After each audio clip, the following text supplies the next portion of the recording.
स्थानिक स्वराज्य संस्थांच्या निवडणुकीच्या पार्श्वभूमीवर अजितदादांच्या राष्ट्रवादीचे 19 सप्टेंबर रोजी नागपूरमध्ये चिंतन शिबिर।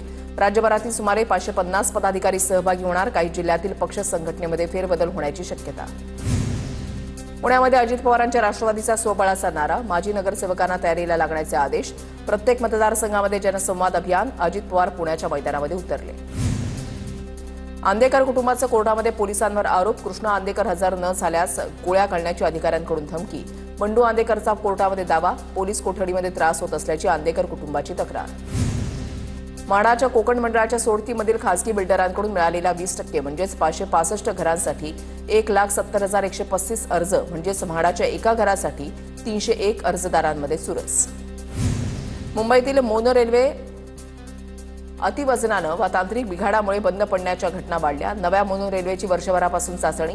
5 जुन्या गाड्या सेवेमध्ये, नव्या 10 गाड्यांची प्रतीक्षा।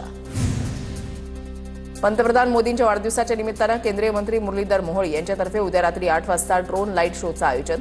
1000 ड्रोन शोच्या माध्यमातून मोदींना वाढदिवसाच्या शुभेच्छा दिल्या जाणार। नवी मुंबईमध्ये मराठा आंदोलकांना मदत करणाऱ्या सरपंचांचा मराठा बांधवांकडून सत्कार। धाराशिवच्या नांदूर घाट ग्रामस्थांचा सरपंच नितीन बिक्कड यांचा सत्कार। रायगड पुणे घाटमाथ्यासह संभाजीनगरला आज पावसाचा ऑरेंज अलर्ट, तर मुंबई पुणे ठाणे पालघर रत्नागिरी पश्चिम महाराष्ट्रासह विदर्भातील काही भागाला पावसाचा येलो अलर्ट जारी। विदर्भातील सोयाबीनवर येलो मोझॅक रोगाचं संकट। शेतकऱ्यांचं 90% सोयाबीन पिवळं पडल्यामुळे 200 कोटींचं नुकसान होण्याची भीती। याच आर्थिक संकटाच्या भीतीनं गेल्या 3 महिन्यांमध्ये 113 शेतकऱ्यांची आत्महत्या। आता तरी सरकारला जाग येणार का, शेतकऱ्यांचा सवाल।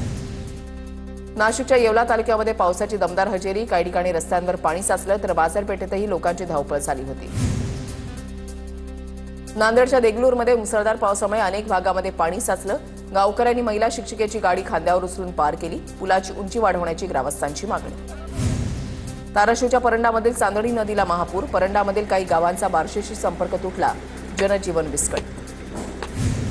अकोल्यामधल्या मूर्तिजापूर रेल्वे स्थानकावर गाडीतून उतरताना प्लॅटफॉर्ममधील गॅपमध्ये प्रवाशाचा पाय अडकला। सुदैवानं इंजिन ड्रायव्हरसह इतर प्रवाशांच्या सहकार्यामुळे प्रवाशाला जीवनदान। अकोल्यामध्ये विजांच्या कडकडाटासह जोरदार पाऊस। शहरातल्या जिल्हा सामान्य रुग्णालयामधील अपघात कक्षामध्ये पाणी शिरलं। सखल भागामध्ये देखील पाणी साचलं। बुलढाणा जिल्ह्यामध्ये 33 प्रकल्पातील पाणीसाठा 100% वर पोहोचला। 2 मोठ्या प्रकल्पांमध्ये 90% अधिक साठा। शेतकऱ्यांची पाण्याची चिंता मिटली। छत्रपती संभाजीनगरच्या कन्नड तालुक्यामधील घाटनांद्रा गावामध्ये ढगफुटी सदृश्य पाऊस। घाटनांद्रा गावातील नदी नाल्यांना पूर। घाटनांद्रा गावातील जनजीवन विस्कळीत। मुसळधार पावसामुळे शेतांनाही आलं तळ्याचं सूर। शिवतीर्थवर आज मनसे अध्यक्ष राज ठाकरेंच्या हस्ते मनसेच्या विविध विभागातील नवीन रुग्णवाहिकांचं अनावरण। सकाळी 10 वाजता होणार अनावरण। मुंबई लोकलमधील मालवाहू श्रमिकांना एसी प्रवास घडणार। 12 आणि 15 डब्यांच्या एसी लोकलमधील माल डबेही वातानुकूलित असणार। स्वतंत्र डबा आणि स्वतंत्र वातानुकूलित यंत्रणा लावण्यात येणार।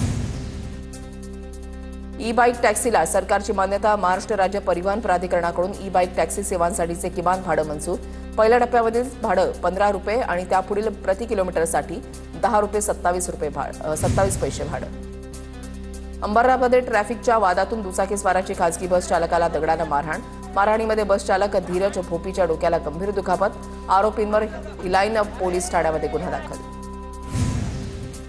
केडीएमसी हद्दीमध्ये भटक्या कुत्र्यांचा धुमाकूळ। 8 महिन्यामध्ये तब्बल 17,512 नागरिकांना चावा। दिवसाला 50 ते 60 जणांना भटक्या कुत्र्यांचा चावा। महिन्याला 1100 कुत्र्यांवर निर्विजीकरणाची प्रक्रिया। सहस्त्रकुंड जलविद्युत प्रकल्पाला 42 गावांचा विरोध। जलविद्युत प्रकल्प विरोधात यवतमाळच्या उमरखेडच्या सातारी गावात महाजन आक्रोश सभा। सभेमध्ये प्रकल्प कायमस्वरूपी रद्द करण्याचा ठराव। बुलढाण्यामध्ये महावितरण कंपनीच्या विरोधात नागरिकांचा रोष। विजेच्या धक्क्यानं युवकाचा मृत्यू झाल्यानं नागरिक आक्रमक। रास्ता रोको आंदोलनामुळे काही काळ वाहतूक ठप्प।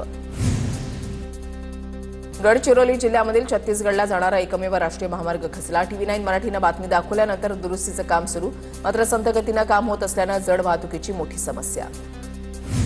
मंत्री गिरीश महाजन यांनी जळगावच्या बिलवाडी गावामध्ये जात मयत व्यक्तीच्या कुटुंबियांची सांत्वनपर भेट घेतली। बिलवाडीमध्ये 2 कुटुंबांमध्ये झालेल्या हाणामारीमध्ये तरुणाचा मृत्यू, तर 11 जण जखमी। घटनेनंतर जळगावच्या बिलवाडी गावात संतप्त जमावाकडून तोडफोडीची घटना।